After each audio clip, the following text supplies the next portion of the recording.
Adik-adik boleh berbaris yang rapi, yang lurus ya. Baik.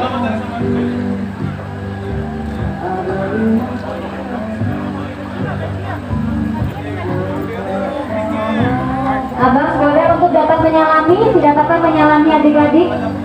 Boleh diusap kepala adik-adik yatim piatu yang hadir bersama kita. Semoga pemberian santri ini menjadi amal jariah untuk kita semua, dapat melancarkan segala hajat kita, dapat mempermudah jalannya roda organisasi kita bersama, rumah kita bersama, DPP KNPI.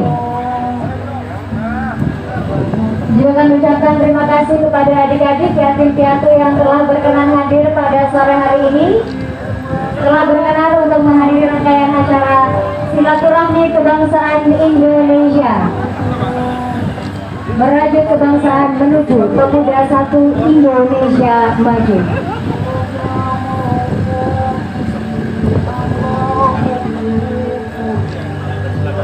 DPP KNPI, silakan adik-adik yang sudah mendapat kembali ke tempat.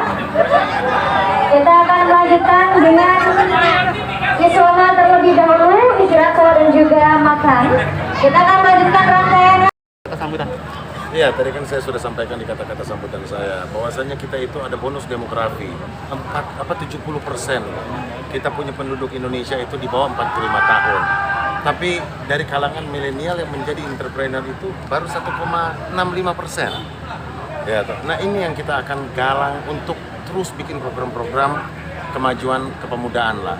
Terutama contohnya beratas bunta investasi di secondary market. Secondary market kan ada beberapa, bahkan ada pasar modal, pasar uang, terus begitu juga cryptocurrency. Jangan sampai ada lagi penipuan-penipuan di luar sana dikarenakan ketidaktahuan. Ya kan? Terus. Oh baik. Ya, supaya tidak ada lagi yang tertipu dengan hanya melihat flexing naik jet-jet pribadi padahal hanya sewa dan sebagainya. Padahal itu gaming lah dengan binomo option dan sebagainya. Itu yang kita akan majukan ke depan. Itu dari sisi secondary market. Belum dari sisi sektor real. Sektor realnya apa? Kita pertanian. Pertanian kita berapa hektar? 7 juta hektar loh pertanian. Nah, apakah kita punya milenial itu sudah meneruskan pertanian tersebut? Ya kan ada isu juga bahwasanya ya saat ini Gen Z atau milenial juga cukup ditopang dengan teknologi yang cukup maju sehingga apapun yang mereka mau itu ada di genggamannya, di handphonenya. Nah ini juga kita butuh untuk memberikan mereka pemahaman atau program-program penyerapan UMKM dari sisi pertanian. Di satu sisi kita punya penyerapan sektor pertanian itu masih di bawah 7%. Nah itu yang data terakhir yang saya tahu. Sih begitu. Ya. Itu ada berhimpun. KNPI itu ada berhimpun para organisasi kepemudaan tingkat nasional. Nah kita akan mengembalikan KNPI ini kepada terahnya. Bahwasanya KNPI ini facilitator antara program-program pemerintah dengan OKP organisasi kepemudaan tersebut, baik itu pemberdayaan pemuda, program-program yang tadi telah saya sebutkan dari sisi UMKM, kreativitas, hal-hal yang seperti itu sifatnya. Tapi yang paling penting adalah kita harus mengedepankan kemandirian, kreatif, terus juga inovatif, agar kita betul-betul siap dalam menyongsong Indonesia Emas 2045. Hari ke depan kita akan adakan revitalisasi organisasi dulu, ya, tentunya dengan bantuan tim formatur. Baik itu yang terutama yang kita utamakan adalah di kepengurusan pusat, baru satu-satu di kepengurusan daerah.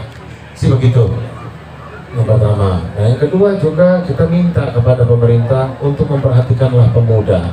Tadi saya juga sampaikan di saya punya sambutan, inilah rumah pemuda yang hanya kita balut dengan kain tapi kurang terawat. Kita gugah juga teman-teman pemuda, yuk jangan stuck kita di tatanan retorika, akhirnya hanya mengedepankan ego pribadi saja. Mari kita turunkan ego itu. Lebih baik kita berbuat hal yang nyata untuk masyarakat kita. Bangsa pilihan sendiri. OKP yang hadir, yang di sini itu sangat besar, sangat banyak. Ini artinya semangat persatuan pemuda itu sebetulnya sangat tinggi dari OKP-OKP yang berhimpun di KNPI. Inilah juga yang pertama. Yang kedua tentunya silaturahmi, panjang umur banyak rezeki, kan begitu. Atau gini, kenapa saya menulis buku mengenai aktivispreneur? Itu sebetulnya sintesis antara aktivis dengan entrepreneur. Apa aktivis itu? Aktivis itu kan landasannya satu, moral. Ya kalau kita beraktivis berarti kita harus bermoral. Kedua, mengedepankan intelektualitas. Kan begitu? Ya, kita harus upgrade terus diri kita. Terus juga jaringan. Nah, ini kalau dikombin dengan kekuatan entrepreneurship, dalam artian kata mandiri, inovatif, kreatif, dan diturunkan kepada program-program yang kita jalankan untuk keseluruhan, baik itu di DPP pusat maupun di OKP-OKP yang berhimpun di KNPI, sampai dengan pengurus tingkat daerah, baik itu DPD 1, 2, sampai tingkat kecamatan. Inilah yang bisa merubah mindset minimal dari pemuda Indonesia. Program-programnya apa? Banyak, tadi saya sudah sebutkan. Contohnya program wawasan kebangsaan, program kalau dari sisi ini pelatihan entrepreneurship, program leadership, kan begitu sih, begitu. Nah, di satu sisi lain juga kita akan pendataan, karena tanpa adanya data, tanpa adanya mapping, kita kan akan tersesat. Kita pendataan dulu, pendataan dari sisi keanggotaan, pendataan juga dari sisi potensi-potensi yang dimiliki dari wilayah, seluruh wilayah Indonesia. 34 provinsi, 514 kabupaten kota, sih begitu.